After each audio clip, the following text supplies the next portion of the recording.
ఈ అమ్మాయితోనే మన రోహిత్కి పెళ్లి ఖాయమవుతున్నది. ఎప్పటికీ కాదు.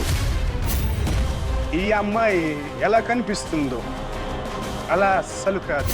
దీని అసలు నిజం అందరి ముందు బయటపడతాను. ఈ బూడిదతో దీన్ని మసి చేస్తాను.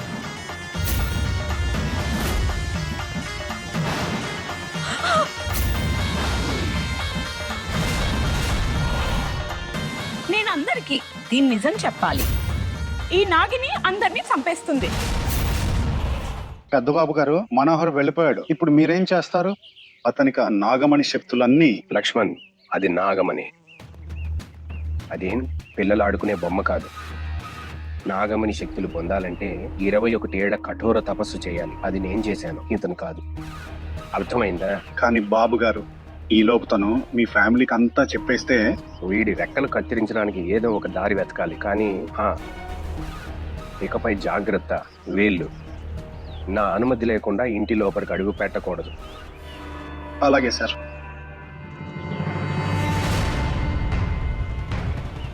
బావగారికి నందిని నిజం చెప్పాల్సిందే.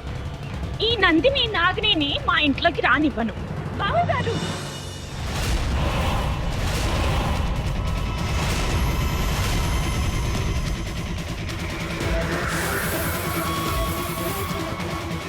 ఇది అయినా గొంతులా ఉందే. అవును సార్, నేను కూడా విన్నాను. కానీ ఇక్కడ ఎవరు కనిపించడం లేదు.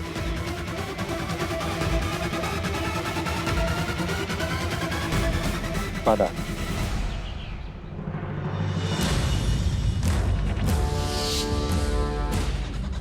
పిశాచులాగా కళ్ళు.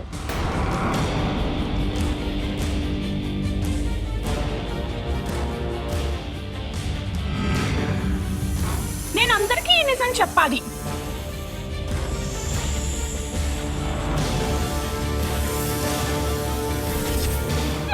ఫోన్ ఇవ్వు. ఇవ్వను. నన్నెవరూ ఆపలేరు. బావగారికి నిజమంతా చెప్పేస్తాను. నన్ను వదులు.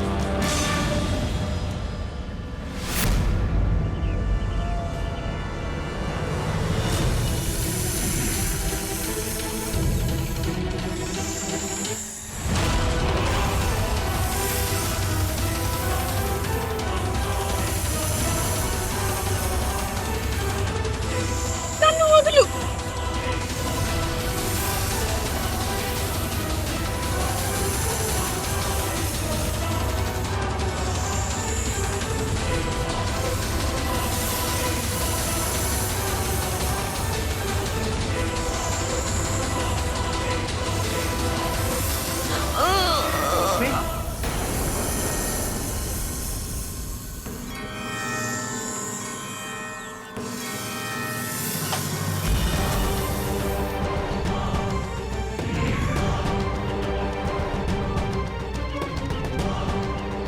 రాజ్ శివాన్ల మధ్య ఎవరు వచ్చినా వారికి ఇదే గతి పడుతుంది.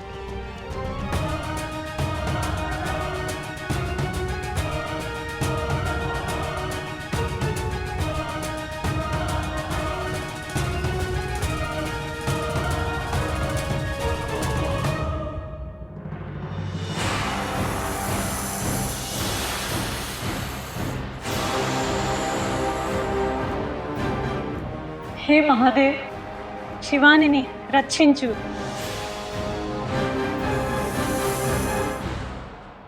ఈ నైనా ఎక్కడా? తెలుసా చిన్న, ఆనంద్ ఎక్కడ నైనాని ఏదైనా పిచ్చి పని చేస్తూ పట్టుకుంటాడు అని భయంగా ఉంది. ఎవరు పిచ్చి పళ్ళు పట్టుకోవడం గురించి మాట్లాడుతున్నారు చిన్న? ఏం లేదు బావగారు, అది నైనా. లత్తిగా మాట్లాడుకు. విషయం ఏంటి? కుండ కుండ ఈ కుండ గురించే మాట్లాడుతున్నాము. ఎప్పుడు తింటూనే ఉంటాడు. ఇప్పుడు అందరి కళ్ళలో పడుతుంది కదా, వీని తింది పిచ్చి పనులు. చూడండి. అది కనిపిస్తూనే ఉంది. సమయం ఉండగానే కంట్రోల్ చేయండి. నైనా వెళ్ళిపోతుంది. వెళ్ళిపోయింది. వెళ్ళిపోయింది. కొండ కూడా పోయింది. చూడండి.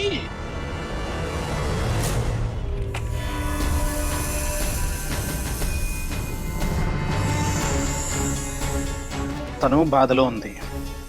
ప్రియా, నువ్వు చల్లటి పాలు తీసుకురా.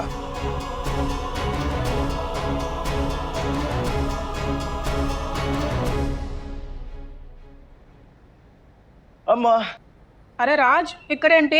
మీరు ప్రశ్నలు అడగండి, నన్ను సాయం చేయనివ్వండి. ఈ రోజు నేషనల్ టెన్షన్ డే లాగా ఉంది.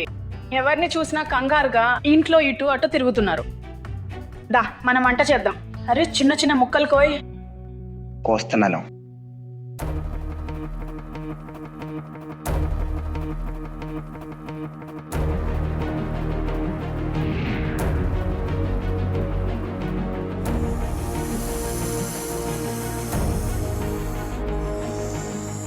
శంభో శంభో.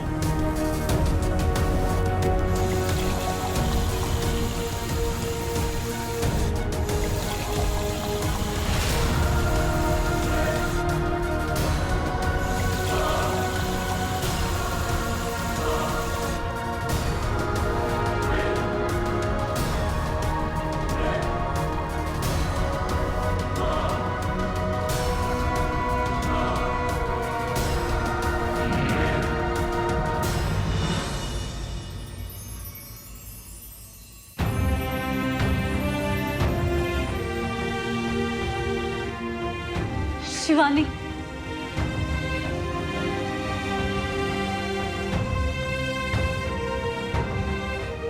అమ్మయ్యా నువ్వు బాగున్నావు. నీకు తెలుసా ఈరోజు హీరా నేను ఎంత భయపడ్డామో. నైనా నీ మీద వేసిన ఆ బూడిద చాలా శక్తివంతమైనది. దానివల్ల ఏమైనా జరిగి ఉండొచ్చు. మంచిదైంది నైనా, అలా చేయడం మేము పైనుంచి చూసాము. సరైన సమయంలో నిన్ను కాపాడాము. కానీ నైనా ఆ బూడిద వేస్తున్నప్పుడు వీడియో తీసింది. ఆ వీడియో అందరికీ చూపించుంటుంది. ఎవరికి ఏమీ తెలియదు. ఎలా? ఎందుకంటే నేను నైనాని చంపేశాను.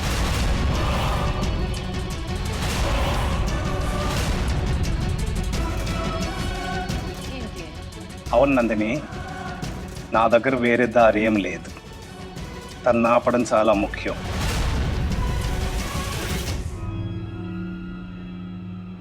తను ఇంకా రాలేదు. అయ్యా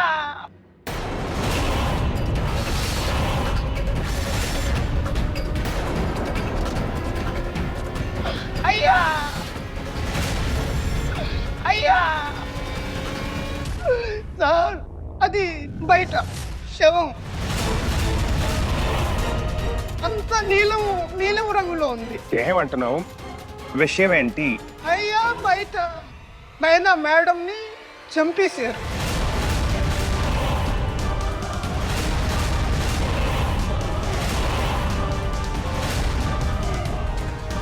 ఏంటి? నైనా మేడంని పాము కాటేసింది. నైనా, నా నైనా.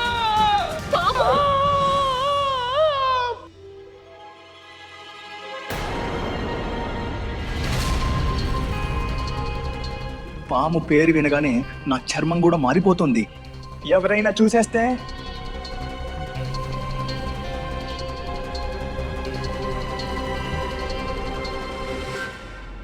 హీరా పిచ్చి పట్టిందా? చంపేశావా? నేను నీకు ముందే చెప్పాను, మన స్వార్థం కోసం ఈ అమాయకుడికి అన్యాయం చేయకూడదని. నేను మాత్రం ఏం చేయగలను శివాని? నువ్వు పాములా మారడం తను చూసేసింది. ఇంకా నీ రికార్డింగ్ తన దగ్గర ఉంది. ఆ రికార్డింగ్తో తను ఆనంద్ ఠాకూర్ దగ్గరికి వెళ్ళబోతుంది. తనని ఆపటం చాలా ముఖ్యం. లేకపోతే ఈరోజే ఆనంద్ ఠాకూర్కి నిజం తెలిసేది. ఆ బూడిద కూడా నేను తిరిగి కొండలో నింపేశాను, ఎవరికీ అనుమానం రాకూడదని. హీరా, కారణం ఏదైనా సరే మన స్వార్థం కోసం ఒక అమాయకురాలి ప్రాణం తీయలేము. మన నాగలోక నియమాలకు ఇది విరుద్ధమని తెలుసుగా. హే హీరా, నువ్వు తప్పు చేశావు. మనం నైనాను ఎలాగైనా కాపాడాలి. అతని కుటుంబానికి నైనా శరీరం దొరకక ముందే మనం నైనా శరీరం నుండి విషం తీసేయాలి, ఏదేమైనా సరే. కానీ ఇక లేవ్ ప్రియా, సమయం చాలా తక్కువ. మనం వెళ్ళాలి.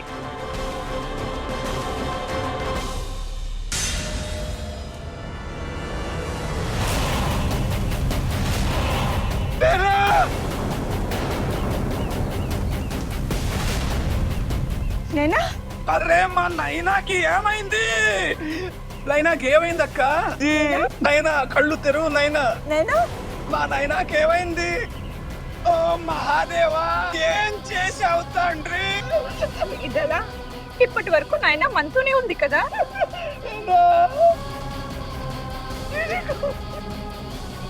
దీని శరీరం అంతా నీలంగా మారిపోయింది లక్ష్మణ్. దీని అర్థం ఏంటో తెలుసా? అంటే పాము. మరో ప్రమాదం, ఇందులోనూ పామే ఉంది. ఏం జరుగుతోంది బజరంబలి?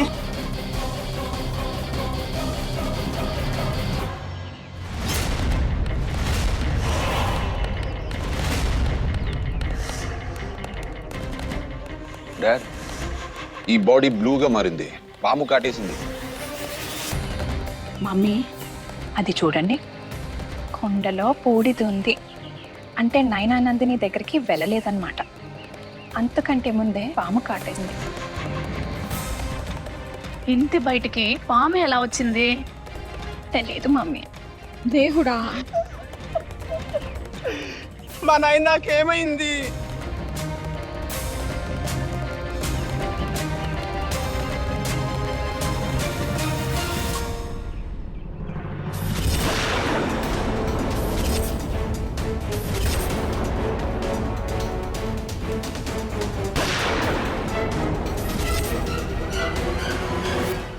బాబు గారు, మాకు అనిపిస్తోంది. రోహిత్, తనని లోపలికి తీసుకువెళ్ళండి. నీలం, మయాంక్ ఎవరు ఇంటి బయటికి వెళ్ళకుండా చూసుకోండి. నేను ఇప్పుడే వస్తాను. సరే. పద లక్ష్మణ్. కానీ సార్, మన ఇంట్లో పాము అసలు రాలేదుగా. ఇక్కడ రక్షణ కవచం ఉంది కదా. నువ్వు నాతో రా.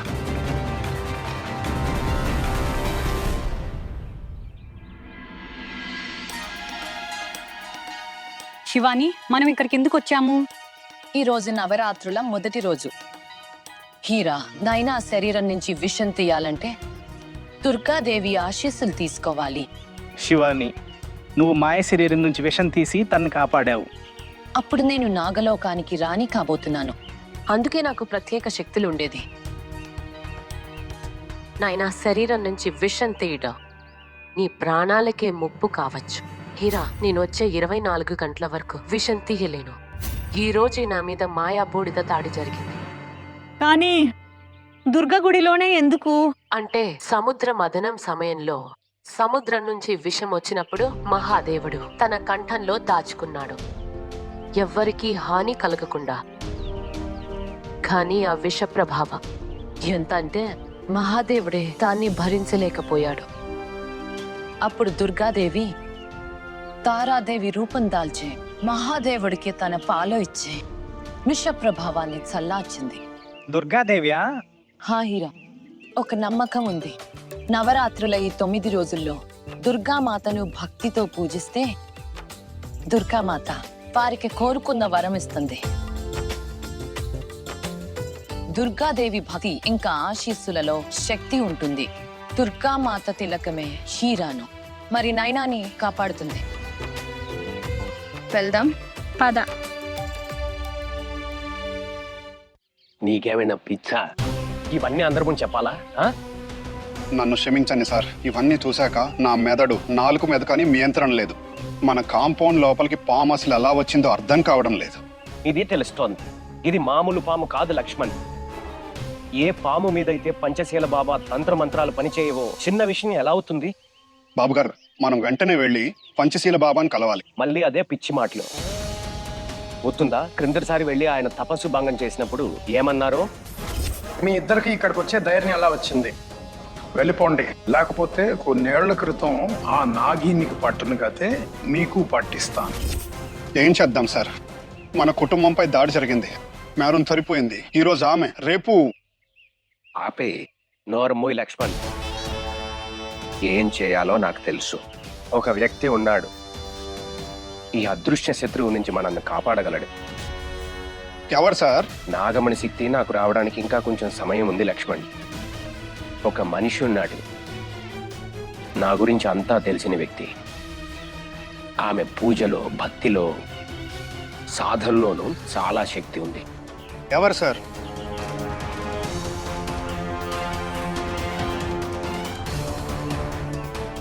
నా అక్క, మోహిని అక్క.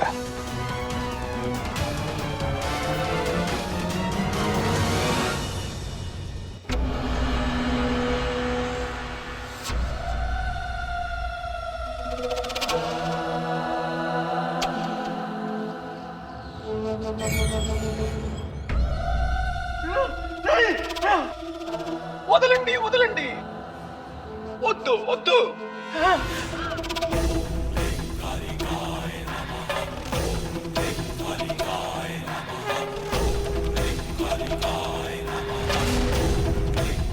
ఎవరు ఎవరు మీరు? నేను ఎలా వచ్చా?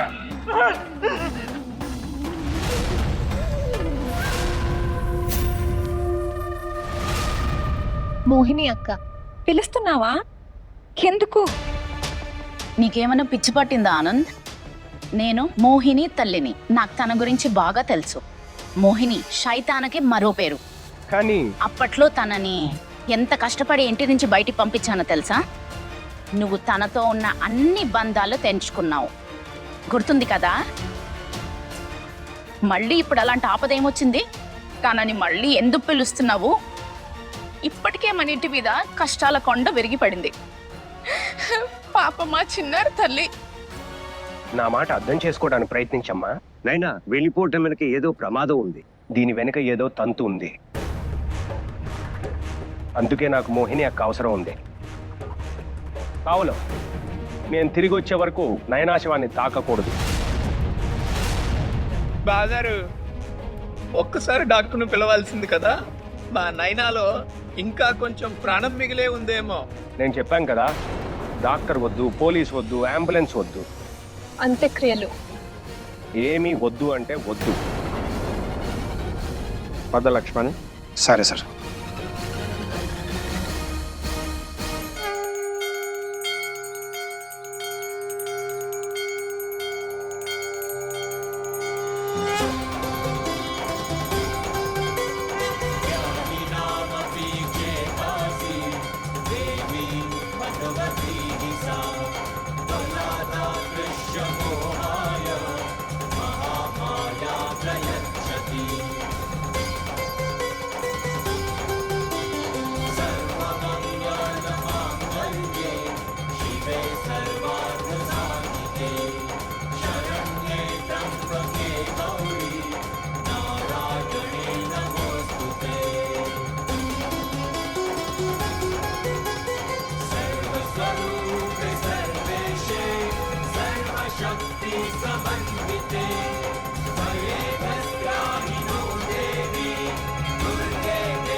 అమ్మా, నాకు శక్తినివ్వు. నేను నిజాయితీ మార్గంలో నడిచి చెడును అంతం చేసేలా. హీరా, దుర్గాదేవి ఆశీస్సులు నీతో ఉన్నాయి. వెళ్ళు, నైనాని పునర్జీవింపచేయి. ఇక ఆ విషయం నీ మీద ఏ ప్రభావం చూపదు. జై దుర్గామాత. జై దుర్గామాత. వెళ్ళు హీరా.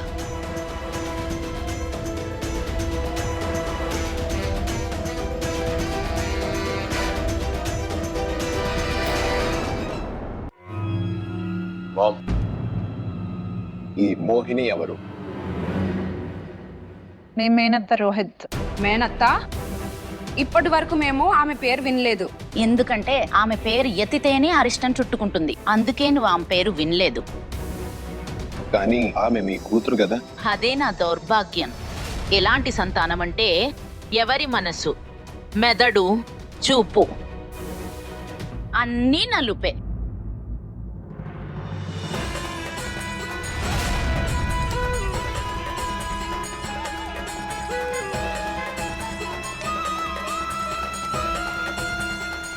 తను ఎవరితోనైనా శత్రుత్వం కడితే చూసే వాళ్ళ కళ్ళల్లోంచి రక్తం వచ్చేలా వాడన హింసిస్తుంది.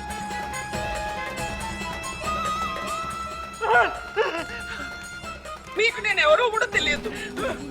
నాతో మీ శత్రుత్వం ఏంటి? వద్దు వద్దు వద్దు, వదిలేయండి.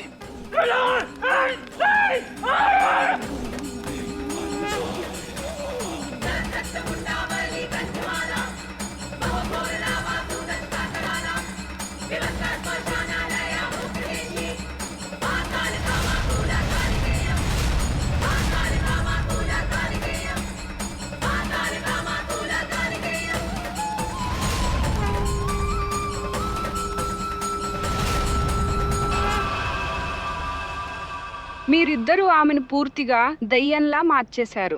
100 మంది దెయ్యాలు చేస్తే అప్పుడు పుట్టింది మోహిని. నేను తల్లిని అయ్యుండి కూడా ఇలా చెప్తున్నానంటే అర్థం చేసుకో అది ఎంత ప్రమాదకరమైనదో. ఏంటి నానమ్మ ఇదంతా మరీ ఎక్కువ కావట్లేదా? ఐ మీన్ బాలకు హక్కు ఉంది, ఆమె కూడా ఒక మనిషి. ఒట్టి రక్త మాంసాలుంటే మనిషి అయిపోరు. తంత్రమంత్రాలతో ఆమె ఎన్ని శక్తులు సంపాదించిందంటే మనుషులను తన మోహవలంలో పడేస్తుంది. ఒక్కసారి ఆమె వలలో పడితే ఆమెకు ఎదురు చెప్పలేరు. ఒకవేళ ఆమె వారి ప్రాణం తీయాలని చూసినా నవ్వుతూ ప్రాణాలు ఇచ్చేస్తారు. ఆమె ఒక తీపి విషం. మోహిని మోహంలో పడ్డవాడు ఎప్పటికీ తప్పించుకోలేడు.